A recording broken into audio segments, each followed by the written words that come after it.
go over a brief summary of how binding vows work. And the first thing to understand is that they are just a part of JJK's power system. They are just a baked-in component to how this universe works. And the easiest way to think about it is equivalent exchange. So for my Full Metal Alchemist fans out there, you'll already know you got to give something to get something else. This is just a baked-in facet of the JJK universe.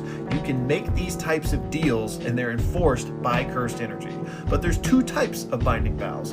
The first is a binding vow you make with somebody else, and this is extremely straightforward because there's no guesswork involved in terms of determining what is an equivalent exchange, right? Because the two people have to agree on it. There will never be a binding vow made that you don't specifically agree to. So it just is whatever the two people determine. If I agree that giving you a punch in the face on Monday is worth you giving me $5, then that's what it's worth because we agreed on it, right? So once an agreement is reached, the binding vow is made and there are punishments for breaking it. So where the rules get a bit more nebulous is when you consider a binding vow made with yourself.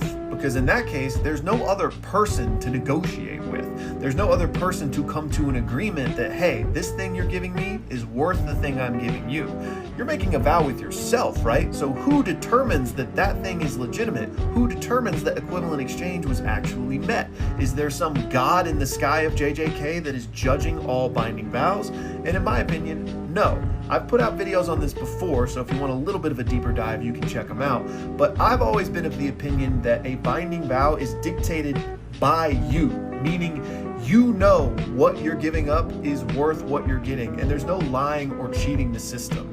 Meaning you can't say, oh, I give up my nail on my pinky finger in exchange for immortality and infinite power, because you know that that's not equivalent. This is why having a brain for jujutsu is just as important as having a powerful technique, because the better and more nuanced you understand all of this, the better the binding vows you're going to be able to orchestrate to take advantage of the system, something that Sukuna did time and time again. So to cycle back to part of Amar's question, no, you can't just make a binding vow to accomplish anything so long as you agree to it. There must actually be an element of equivalent exchange. You must believe that the thing you're giving up is worth whatever it is you're getting. And finally, he mentions, wouldn't this be crazy in life or death situations where sorcerers just give things up for a chance to survive? And we actually see examples of that in the series. It's blocked for spoilers, but we have somebody literally sacrifice their arm in order to survive a situation.